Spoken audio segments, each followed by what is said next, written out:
सरकार को तुरंत सरसों की फसल की खरीद शुरू करनी चाहिए और एमएसपी के हिसाब से किसान को उसका पूरा पैसा देना चाहिए। जिस किसान ने बेच दी उसकी भरपाई सरकार को करनी चाहिए।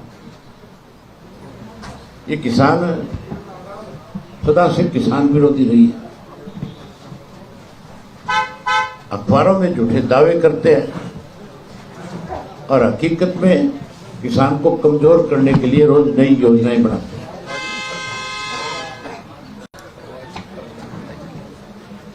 जहां सरसों की फसल सरकार को खरीदनी चाहिए, वहीं आज आपको विशेष रूप से इसलिए आमंत्रित किया है, मेरे से भी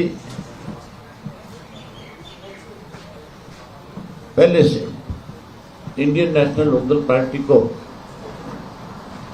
जब पार्टी का स्थापना हुई थी उस वक्त से पार्टी के संगठन को मजबूत करने में चौधरी देवीलाल के साथ भी और चौधरी ओम प्रकाश चौटाला जी के साथ भी, जिन्होंने लंबे समय तक संगठन को मजबूत बनाने में अपनी जिम्मेवारी निभाई, पीछे किसी कारणवश कुछ समय के लिए राजनीतिक तौर पे जिस तरह के हालात प्रदेश के रहे, देश के रहे, उनको देखते हुए राजनीति से उब चुके थे। लेकिन इंडियन नेशनल लोकदल पार्टी के प्रति सदा उनका लगाव रहा। हमेशा पार्टी को जब भी मेरी मुलाकात हुई, चौटाला साहब की माजरा जी से मुलाकात हुई, उन्होंने खुल करके कहा कि मेरी इच्छा है कि पार्टी फिर शिखर पे पहुंचे। आज फिर सक्रिय रूप से पार्टी की जिम्मेवारी, पार्टी को संभालने के लिए आज फिर हमें आशीर्वाद देने के लिए आए हैं। हम सब इनका बहुत स्वागत करते हैं, अभिनंदन करते हैं। और वहीं चौटाला साहब से कल मेरी मुलाकात हुई, उससे पहले हम सब संगठन के साथियों ने आपस में बैठ करके विचार विमर्श किया। मैं माजरा जी से, मेरे बाई इलेक्शन में भी माजरा जी ने मेरी खुल करके मदद करी थी। चौधरी देवीलाल जी की जयंती के ऊपर भी हमने जब इनको इनवाइट किया तो ना केवल ये आए बल्कि कैथल की रैली की सारी देख रेख इनकी निगाह में हुई थी। और हम सब साथियों ने जब बैठ करके आपस में विचार विमर्श किया तो सबकी एक इच्छा थी, हमारी नहीं बल्कि पार्टी के, हमारे पूरे प्रदेश के जितने भी कार्यकर्ता और पदाधिकारी हैं, उन सब की एक इच्छा थी कि माजरा जी को फिर से बड़ी जिम्मेवारी पार्टी में सौंपी जाए ताकि संगठन को और ज्यादा मजबूती से आगे बढ़ाया जाए। आज सबने एक फैसला लिया है और फैसले से चौटाला साहब को हमने अवगत कराया। उनकी भी जाती इच्छा थी कि पार्टी के प्रदेश की कमान अब माजरा जी को सौंपी जाए। आज जहां हम इनका स्वागत करते हैं, अभिनंदन करते हैं, वहीं हम सब इनके नेतृत्व में पार्टी के संगठन को मजबूत करने के लिए काम करेंगे। बाकी सारी बातें तो माजरा जी सब हम आपसे कहेंगे। मैं ये नहीं कहूंगा कि कोई इनकी घर वापसी है कि आज ये पार्टी में नए सिरे से शामिल हुए। ये हमेशा पार्टी के साथ रहे। थोड़े दिन निष्क्रिय हो गए थे, अब फिर बहुत सक्रिय होकर के काम करेंगे। अब फिर से इस सारी बात को अच्छे ढंग से निभाएंगे। बाकी बातें तो आप माजरा जी से करो। आप सभी का स्वागत है। जमाना चौधरी देवीलाल का था और न्याय युद्ध था। राजीव लोंगोवाल समझौता हुआ, उसके खिलाफ भी सक्रिय भूमिका निभाई। चौधरी देवीलाल 1982 में बहुमत लेकर के आए और उनकी सरकार नहीं बनने दी, तब भी एक बड़ा झटका था। तब भी हम चंडीगढ़ में बहुत बड़ा प्रदर्शन करते रहे और एक भी ना सुनी। और उसके बाद हम लगातार, चाहे कोई भी आंदोलन रहा, कोई जलसा रहा, कोई प्रदर्शन रहा, उसमें लगे रहे।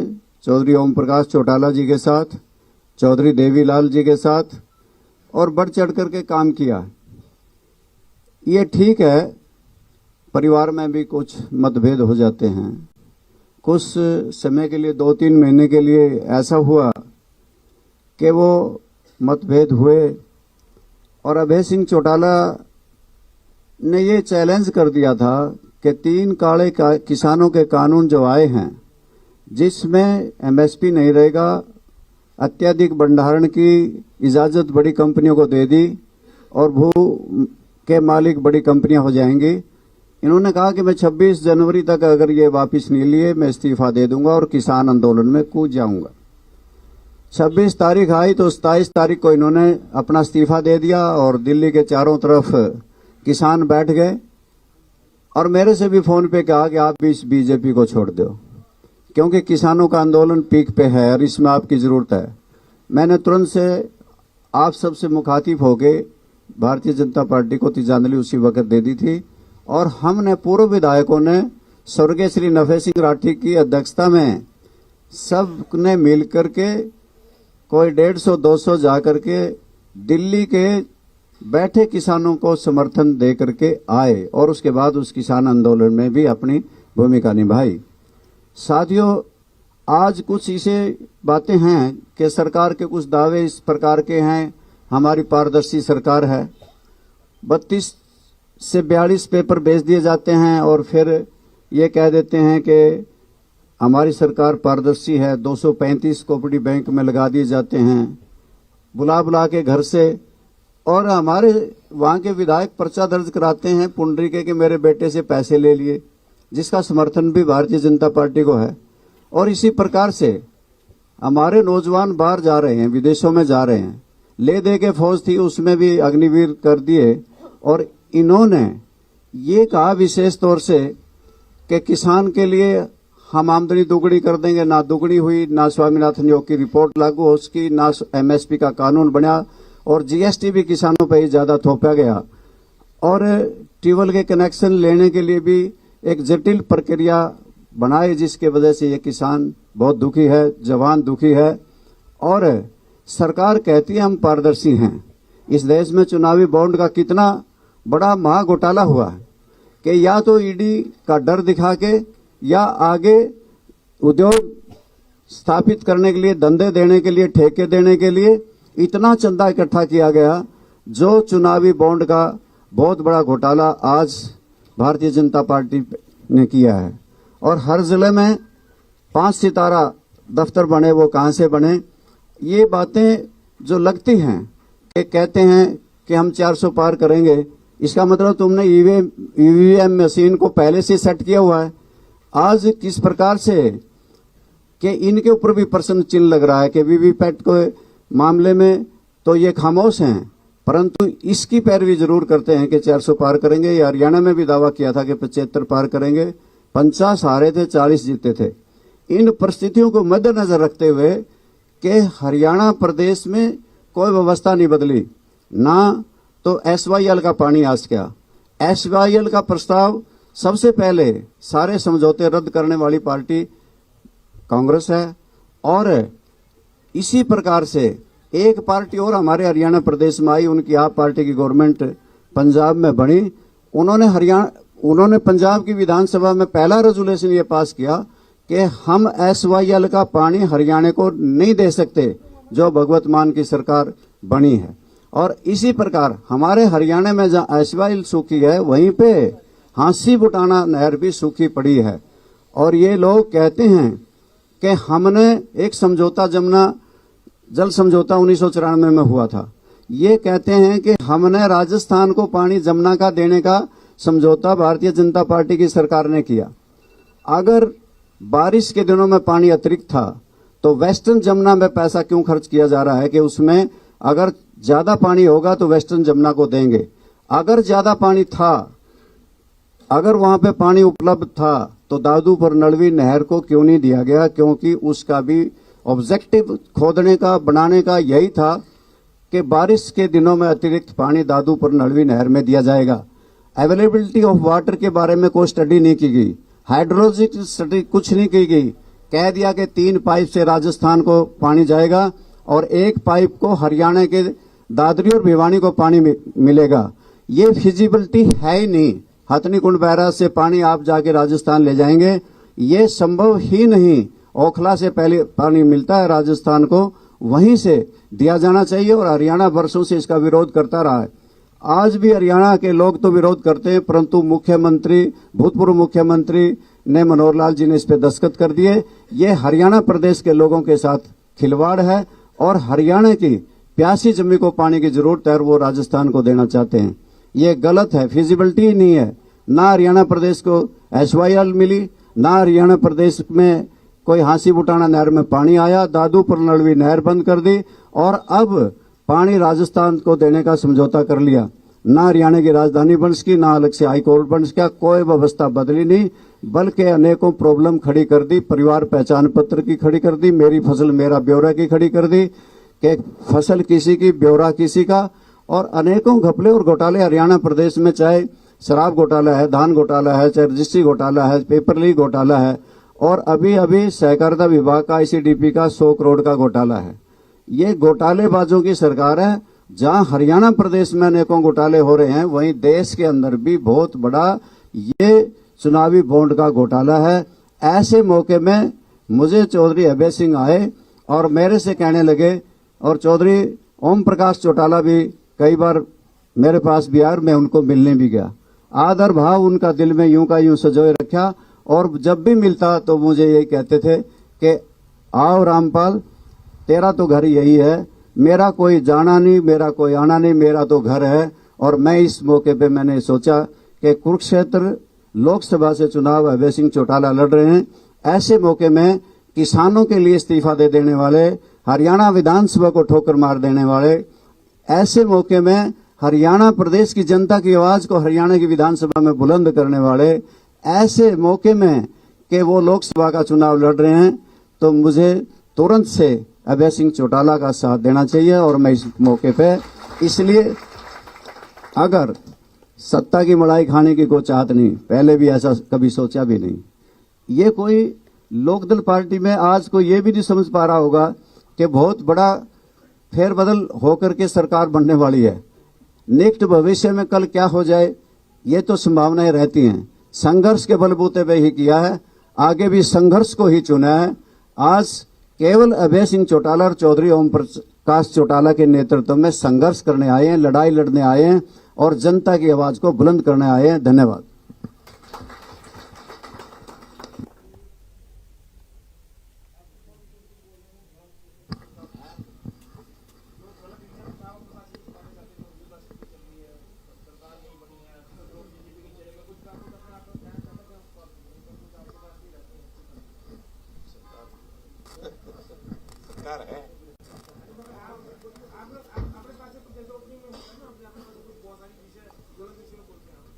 चौटाला साहब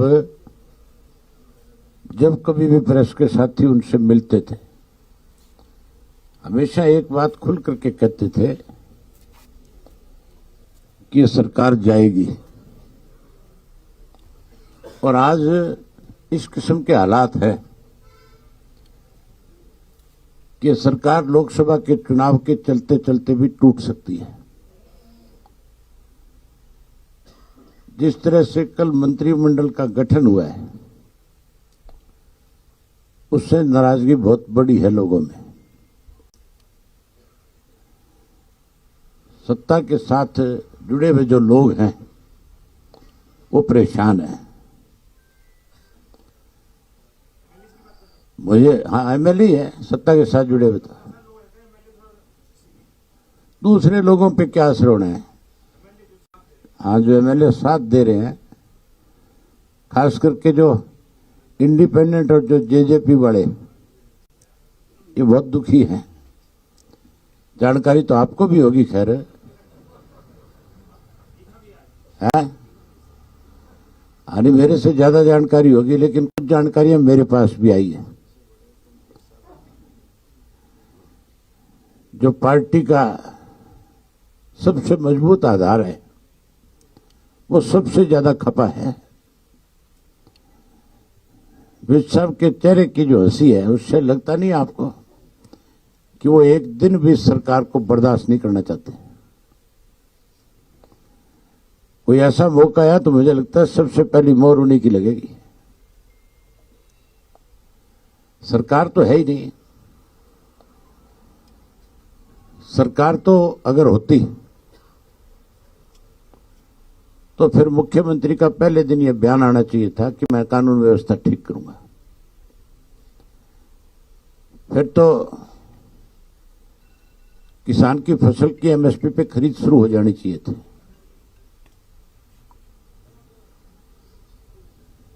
आज भी जो नया चुना हुआ मुख्यमंत्री है, उसको खुद पे भरोसा ही नहीं हो रहा कि मैं मुख्यमंत्री बन गया। इससे ज्यादा और क्या प्रोटोकॉल टूटेंगे और पद की गरिमा को कम किया जाएगा। भूतपूर्व मुख्यमंत्री का नाम तो ऊपर लिखा जाता है और उसका नीचे लिखा जाता है। कोई भूतपूर्व राष्ट्रपति हो, कोई एक बात कहना चाहूंगा, कुछ लोग मेरे कुरुक्षेत्र में उम्मीदवार बनाने के बाद मुझे कईयों को बहुत दिक्कत आ रही है। सुशील गुप्ता जी का कल एक बयान छपा था। उन्होंने अपने बयान में ये कहा कि अभय सिंह चौटाला को कुरुक्षेत्र से नहीं लड़ना चाहिए, वो बाहरी व्यक्ति है। छाछ तो बोले सो बोले, छाजनी भी बोलने लगी।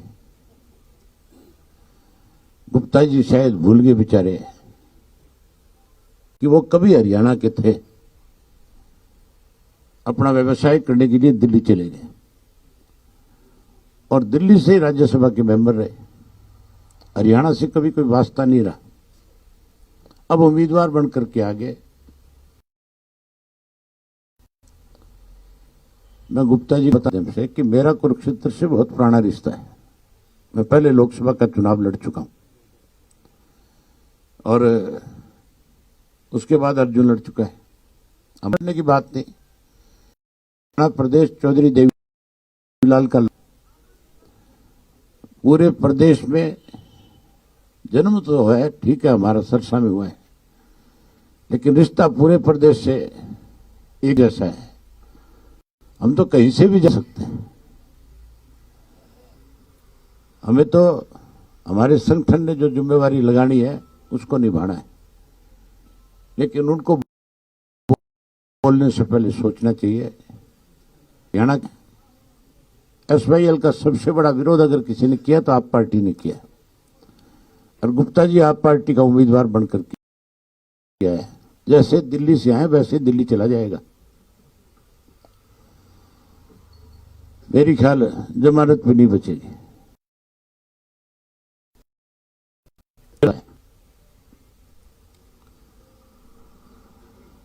और कोई आपकी तरफ से कोई क्वेश्चन है तो बताओ।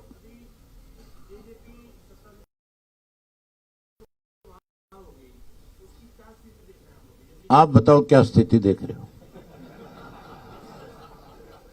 ये सवाल मेरे से पूछने का नहीं है। ये तो आपको आकलन करना चाहिए कि जिन्होंने बड़बोले बोल बोले थे, आज उनकी स्थिति क्या है। मैं एक बात कह सकता, तो 17% वोट की बात करते थे, जो 50 के मुख्यमंत्री थे, अगर लोकसभा का चुनाव लड़ लिया, मुझे नहीं लगता चुनाव लड़ेंगे। अगर लड़ लिया तो परसेंट जो है वो 0.7 पे आ जाएगा। की हालत नोटों से भी ज्यादा खराब हो जाएगी।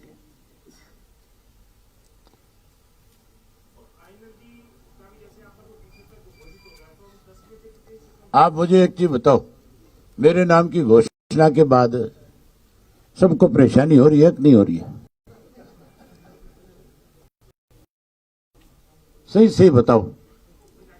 राष्ट्रीय दलों की उनको तकलीफ हो रही है कि नहीं हो रही है? अभी तो एक मेरे अकेले की घोषणा हुई है, जब इनकी हालत क्या होगी?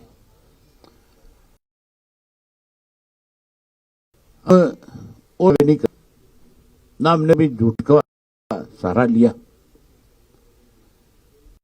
कर सकते हैं, खुल करके लोगों के सामने रखी कम ये करेंगे, और जो नहीं कर सके उसके लिए लोगों से कहा कि हमारे बस की नहीं है।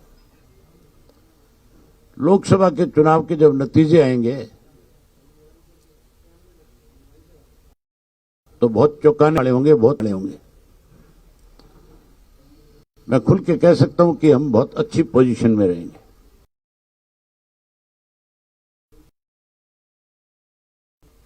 उनको गलतफहमियां, उनकी गलतफहमियां दूर हो जाएंगी।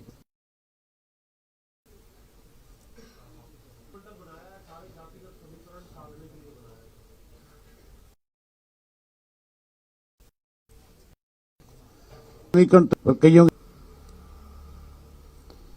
जो कहीं ना कहीं मुख्यमंत्री को लगते थे कि ये तेरी कमांड में ठीक से काम नहीं कर रहे, उनको दिया।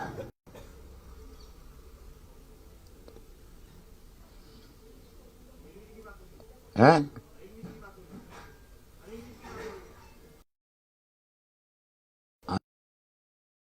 अनिल विज भी उनमें एक है। अनिल विज पहले दिन से लड़का है, कितनी दफा इनके आपस में क्लेश हुए। मैं तो हमेशा ये कहता था कि विज साहब की अगर कोई सुनता नहीं है तो उनको छोड़ देनी चाहिए थी। अगर ये फैसला पहले ले लेते तो आज समीकरण और होते।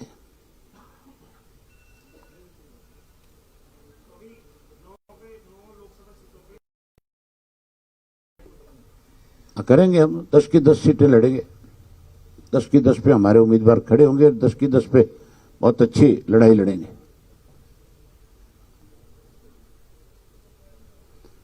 आपके लिए नाश्ता तैयार है। धन्यवाद आपका। हमारे जिले की जो टीम है, माजरा साहब को और भाई अभय सिंह जी को बुके दे के एक बार सम्मानित करने का काम करेंगे, भाई राजा राम के नेतृत्व में।